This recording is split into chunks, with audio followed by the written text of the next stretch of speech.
This is Nelson Olmsted. Sleep no more.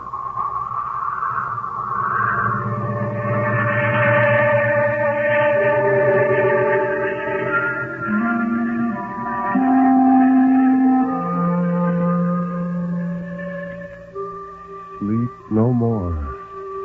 Turn down the lights. Sink back in your chair and don't look into the shadows. In the shadows, there may be moving things. Tonight, it may be, you will sleep no more.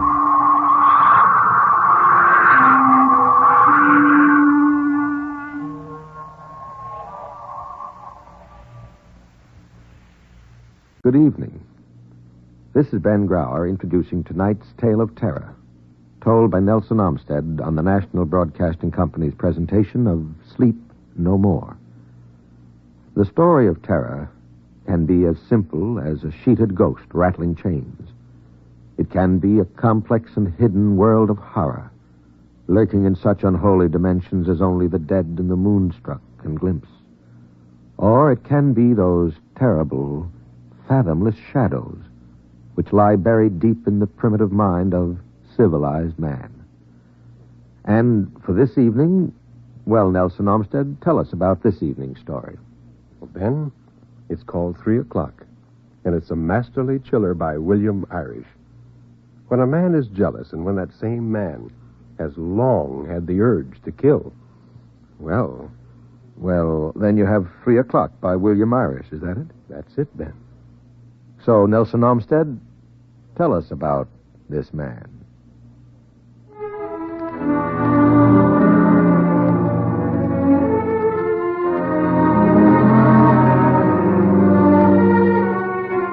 She had signed her own death warrant. He kept telling himself over and over that he wasn't to blame. She brought it on herself. He had never seen the man, but he knew there was one. He had known for 6 weeks now. One day he came home, and there was a cigar butt in an ashtray, still moist at one end, still warm at the other. His wife was too often flustered when he came home, hardly seemed to know what she was doing or saying at all. He pretended not to see any of these things. He was that type of man, Stapp was. He didn't bring his hates or grudges out into the open where they had a chance to heal. He nursed them in the darkness of his mind. That's a dangerous kind of man.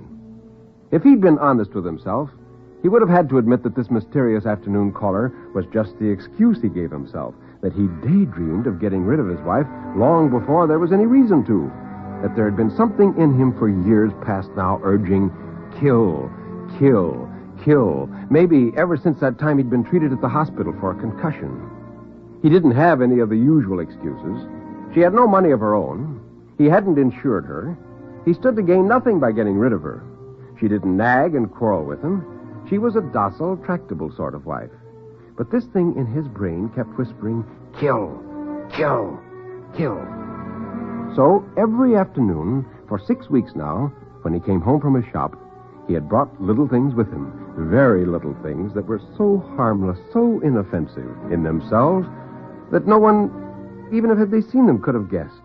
Fine little strands of copper wire, such as he sometimes used in his watch repairing. And each time, a very little package containing a substance that, well, an explosives expert might have recognized, but no one else. Loose like that, it couldn't hurt you. But wadded tightly into cells in what had formerly been a soapbox down in the basement, compressed to within an inch of its life the way he had it, the whole accumulated 36 days' worth of it, that would be a different story. They'd never know.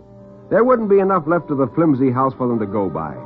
Sewer gas explosion, they'd think, or a pocket of natural gas in the ground somewhere around under them. He'd be in his shop, tinkering with his watch parts, and the phone would ring. Mr. Stapp! Mr. Stapp! Your house has just been demolished by a blast!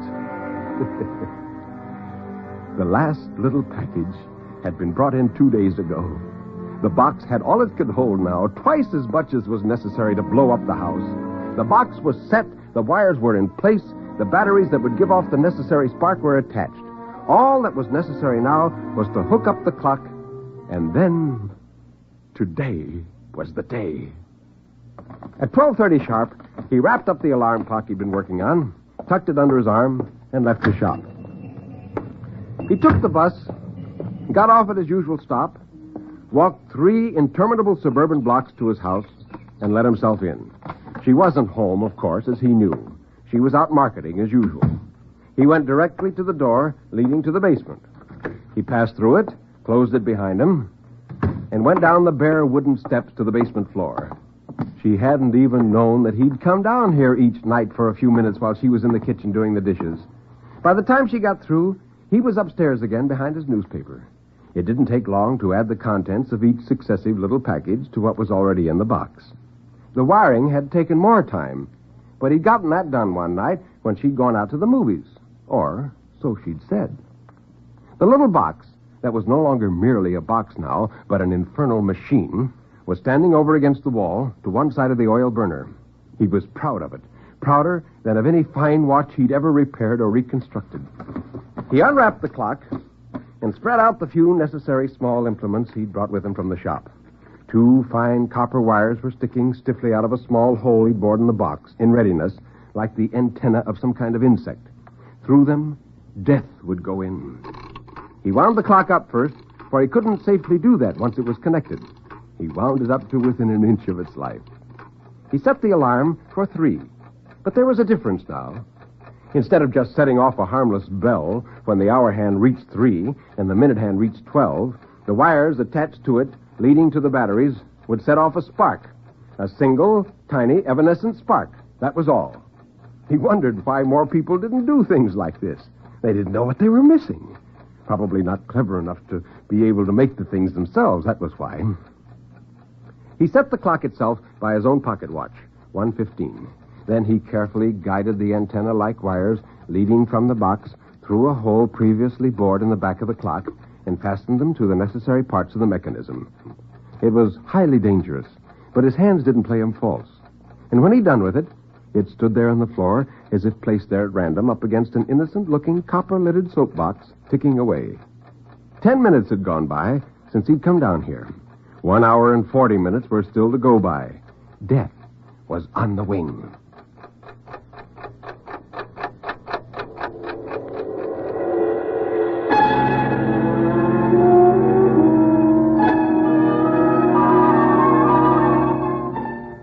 He smiled a little and went on up the stairs, not furtively or fearfully, but like a man does in his own house, with an unhurried air of ownership, head up, shoulders back, tread firm.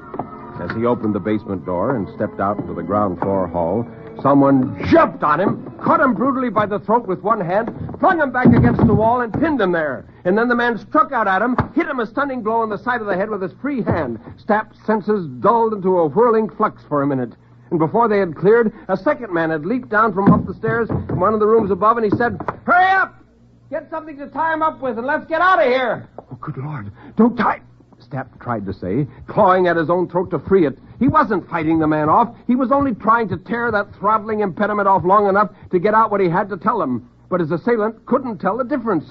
He struck him savagely a second time and a third time, and Stapp went limp there against the wall without altogether losing consciousness. The second one had come back already with a rope that looked like Fran's clothesline. Stapp was dimly aware of this rope going around and around him, crisscross, in and out, legs and body and arms. "Don't," he panted. And his mouth was suddenly nearly torn in two as a large handkerchief or rag was thrust in, effectively silencing all further sound. Then they whipped something around outside of that to keep it in and fastened it behind his head. And one of the men asked, "Where'll we put him?" "Well, leave him where he is." "No, I did my last stretch just on account of leaving the guy in the open. Let's shove him back down where he was." Well, this brought on a new spasm, almost epileptic in its violence. He squirmed and writhed and shook his head back and forth. They had picked him up between them now, head and feet, kicked the basement door open, and were carrying him down the steps to the bottom. They still couldn't be made to understand that he wasn't resisting, that he wouldn't call the police, that he wouldn't lift a finger to have them apprehended if they'd only let him out of here, with them. They deposited him on the floor by the pipe in the corner and lashed him in a sitting position there with an added length of rope that had been coiled in the basement. As the men left, one of them turned back and said, "Now take it easy, bud. Relax. I used to be a sailor. You never get out of them knots." Stapp swiveled his skull desperately, threw his eyes at the clock one last time, and then, with the horrible slowness of a nightmare, the man turned and went out through the doorway. The basement door ebbed back into its socket with a minor click that to him was like the crack of doom.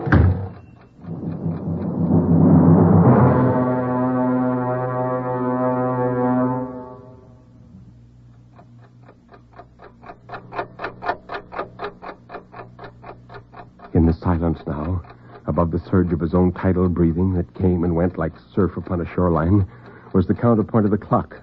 With the men went his only link with the outside world. They were the only two people in the whole city who knew where he was at this moment. No one else, not a living soul, knew where to find him. Now what would happen to him if he wasn't found and gotten out of here by 3 o'clock? It was 25 to 2 now, and the clock was ticking so rhythmically, so remorselessly, so fast. And then, at 4 to 2, a door opened above without warning. Oh, blessed sound, oh, lovely sound. The front door this time, and high-heeled shoes clacked over his head like castanets. "Fran!" he shouted. "Fran!" he yelled. "Fran!" he screamed. But all that got past the gag was a low whimper that didn't even reach across the basement. His face was wet and dark with the effort it cost him, and a cord stood out at each side of his palpitating neck like a splint. The tap, tap, tap went into the kitchen, stopped a minute. She was putting down her parcels, and came back again. If only there was something he could kick at with his interlocked feet, make a clatter with. He tried hoisting his lashed legs clear of the floor and pounding them down again with all his might. Maybe the sound of the impact would carry up to her. All he got was a soft cushioned sound with twice the pain of striking a stone surface with your bare palm. An electrical discharge of pain shot up the back of his legs, coursed up his spine, and exploded at the back of his head like a brilliant rocket. Meanwhile, her steps had halted about where the hall closet was, and then she went on toward the stairs that led to the upper floor, faded out upon them, going up. She was out of earshot now, temporarily. But she was in the house with him, at least. That awful aloneness was gone. He felt such gratitude for her nearness. He felt such love and need for her. He wondered how he could ever have thought of doing away with her only 1 short hour ago. He saw now that he must have been insane to contemplate such a thing.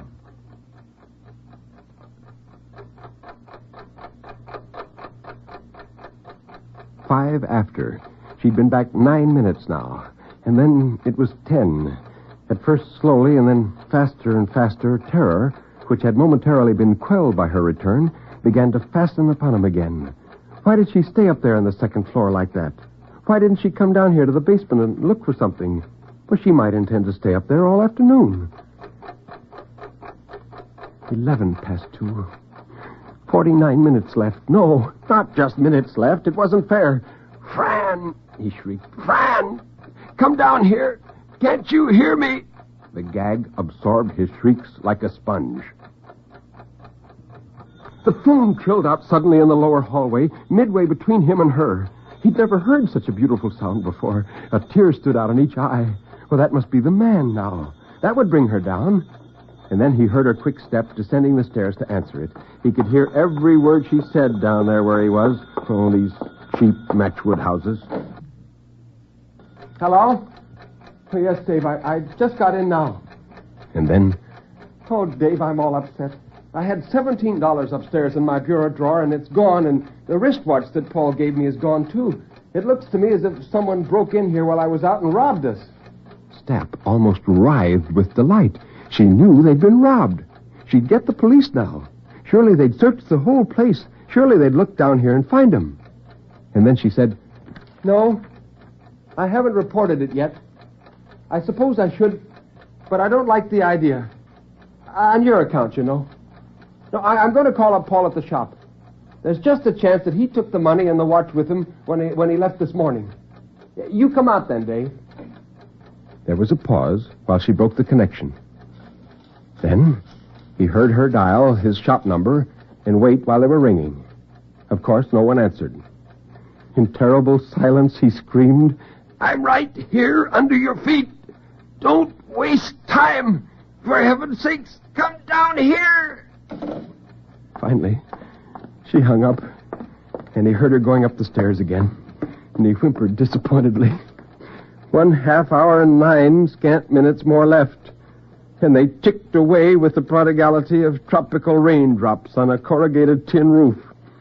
He kept straining and pulling away from the pipe that held him fast. and then falling back exhausted to rest a while, to struggle and to strain some more. How could ropes hold that unyieldingly? Each time he felt back weaker, less able to contend with them than the time before. For he wasn't little strands of hemp. He was layers of thin skin that broke one by one and gave forth burning pain and finally blood.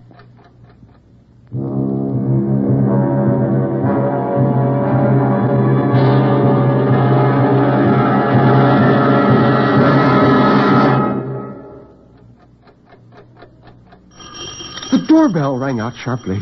The man had come. Stapp's chest started rising and falling with renewed hope. 4 ears instead of 2 to hear whatever slight sound he might manage to make. And he must find a way of making one. Oh, thank God for this admirer, or whatever he was. Thank God for their rendezvous. She came quickly down the stairs a second time, and her footfalls hurried down the hall. The front door opened. "Hello, Dave," he heard her say. And a man's voice asked, Did it turn up yet? "No, and I've looked high and low. Now, I tried to get Paul after I spoke to you, but he was out to lunch. Come in the kitchen. I'll make you a cup of coffee." Her quick, brittle step went first, and his heavier, slower one followed. There was the sound of a couple of chairs being drawn out, and the man's footfalls died out entirely. Hers continued busily back and forth for a while on a short orbit between stove and table. What were they going to do? Sit there for the next half hour? Couldn't he make them hear him in some way? He tried clearing his throat, coughing. It hurt furiously, and the gag muffled even the cough to a blurred, purring sort of sound. 26 to 3, only minutes left now. Minutes. Not even a full half hour anymore. And then he heard her say, "Don't you think we ought to tell Paul about us?" Oh. What kind of a guy is he? Well, Paul's not narrow-minded. He's very fair and broad. Well, you have nothing to be afraid of on Paul's account, Dave. Didn't you ever tell him about me at all? You mean the beginning? Oh, I told him you'd been in 1 or 2 scrapes, but like a little fool, I let him think I'd lost track of you and didn't know where you were anymore. Why, that was her brother she'd said that about. The man sitting up there with her confirmed it right as the thought burst in his mind. Yeah. I know it's tough on you, sis. You're happily married and all that. Yeah, I got no right to come around and gum things up for you. No one's proud of a jailbird and escaped convict for a brother. Yeah, I suppose I'll have to go back and finish it out, but 7 years, old friend. 7 years out of a man's life. David, there isn't anything I wouldn't do for you. But before you decide anything, let's go downtown and talk it over with Paul and hear what he says. One chair jarred back, and then the other. He could hear dishes clatter, as though they'd all been lumped together in one stack. But were they going to leave again? Were they going to leave him behind here, alone, with only minutes to spare? Their footsteps went down the hall. "Stay with me," Stapp wailed. "Stay!" Panic-stricken, Stapp did the only thing he could think of. Struck the back of his head violently against the thick pipe he was attached to. A sheet of blue flame darted before his eyes. The pain was so excruciating, he knew he couldn't repeat the attempt. But they must have heard something. Some dull thud or reverberation must have carried up along the pipe. He heard her stop short for a minute and say, "What was that?" The man said he hadn't heard anything, and she took his word for it. And there was the sound of the front door opening. She passed through it. The man passed through it. It closed. And they were gone.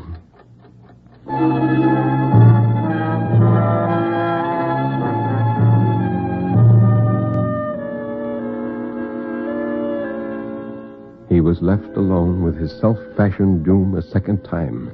And the first seemed a paradise in retrospect compared to this.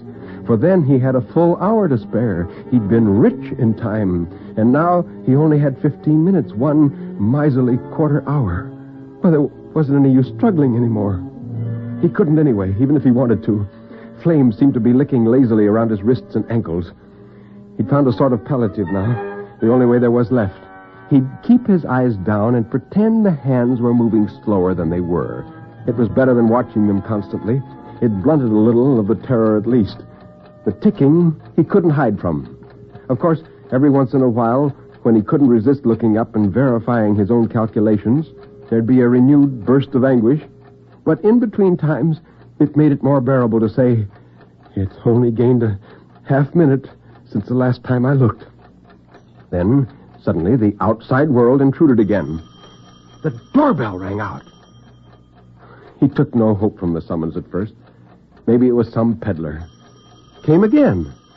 Whoever was ringing was truculently impatient at being kept waiting. A third ring was given the bell, this time a veritable blast that kept on for nearly half a minute. And then as the peal finally stopped, a voice called out forcefully, "Anybody home in there? Gas company." And suddenly Stapp was quivering all over. This was the one call, the one incident in all the day's domestic routine from earliest morning until latest night that could possibly have brought anyone down into the basement. The meter was up there in the wall, staring him in the face. And her brother had had to take her out of the house at just this particular time. There was no one to let the man in. The gas inspector gave the bell one more try, as if venting his disappointment of being balked, rather than in any expectation of being admitted at this late time in the proceedings. He gave it innumerable short jabs, like a telegraph key, and then he called out disgustedly, evidently for the benefit of some unseen assistant waiting in a truck out at the curb. "They're never in when you want them to be." There was a single quick tread in the cement, away from the house.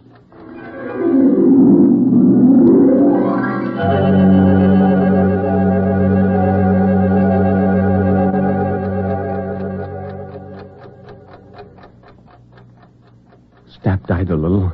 His arms and legs got cold up to the elbows and knees. His heart seemed to beat slower, and he had trouble getting a full breath. Saliva escaped and ran down his chin, and his head drooped forward and lay in his chest for a while, inert. The clock ticked on. He noticed that his mind was starting to wander.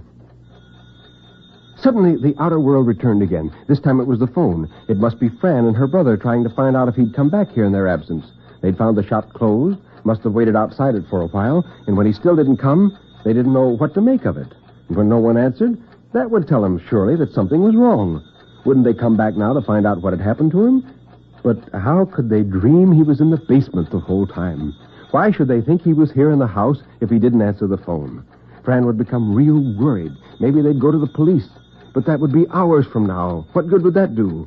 They'd look everywhere but here for him. When a man is reported missing, the last place they'd look for him would be in his own home. It stopped ringing finally, and silence came rolling back in its wake. 9 minutes to 3. Oh, what a lovely number was 9. Let it be 9 forever, not 8 or 7. 9 for all eternity. Make time stand still. But no, it was already 8. Oh, what a precious number was 8, so rounded, so symmetrical. Let it be 8 forever. A woman's voice called out in sharp reprimand somewhere outside in the open. "Bobby, be careful what you're doing. You'll break that window." She was some distance away, but the ringing dictatorial tones carried clearly. And suddenly Stapp saw the blurred shape of a ball strike the basement transom. A child came close up against the transom to get its ball back. If it would only turn its head over this way, it could look right in. It could see him. The glass wasn't too smeary for that. Stapp started to weave his head violently from side to side, hoping the flurry of motion would attract it and catch its eye. Suddenly, it had turned its head and was looking directly in through the transom, and then it saw him, and it yelled, "Mommy, look!" An adult hand suddenly darted downward from the upper right-hand corner of the transom, caught the child's wrist, bore its arm upward out of sight. But it pointed and said, "Mommy, funny man tied up. Look!" The adult voice, reasonable, logical, dispassionate, answered, "Why, that wouldn't look nice. Mommy can't peer into other people's houses like you can." The child's head disappeared above the transom. Its body was pivoted around away from him. He could see the hollows at the back of its knees for an instant longer, and then its outline on the glass blurred in withdrawal. It was gone. Only the little clear spot it had scoured remained to mock him in his crucifixion.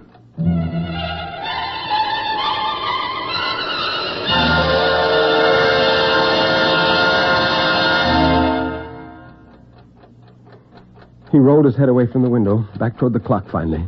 To his horror, it stood at 3 to 3. He couldn't feel anymore. terror or hope or anything else. A sort of numbness set in, with a core of gleaming awareness remaining that was in his mind. He was making animal noises deep in his throat as the minute hand slowly blended with the notch of 12.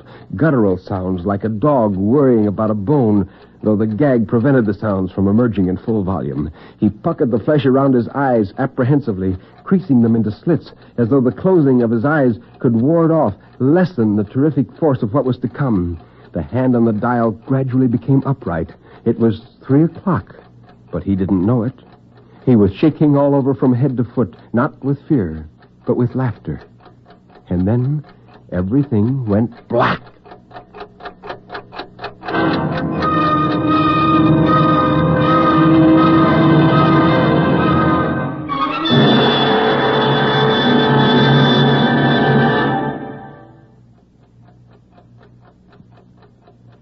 What's the matter with him, officer? What's the matter with him? It was Fran, and she was standing over him crying.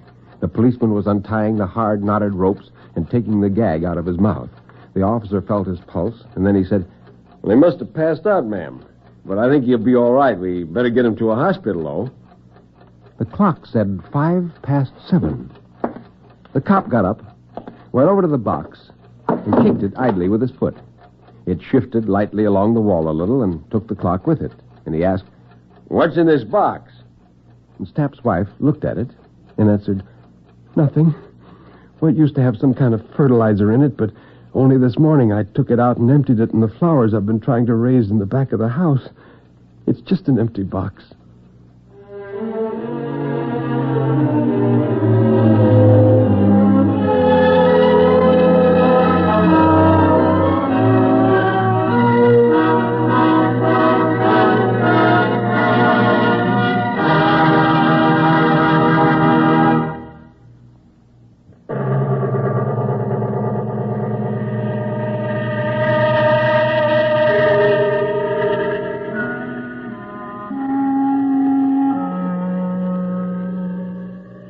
You can turn up the lights now. You can look around you. Nobody is there, really. Everything is all right, isn't it?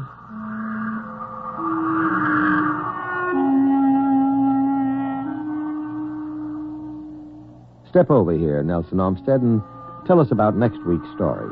Next week's story on Sleep No More is about a woman in a large, empty house which the wind buffets and shakes. And in that house, the woman finds a pinpoint of light where there should be no light. The story is The Storm by McKnight Malmar.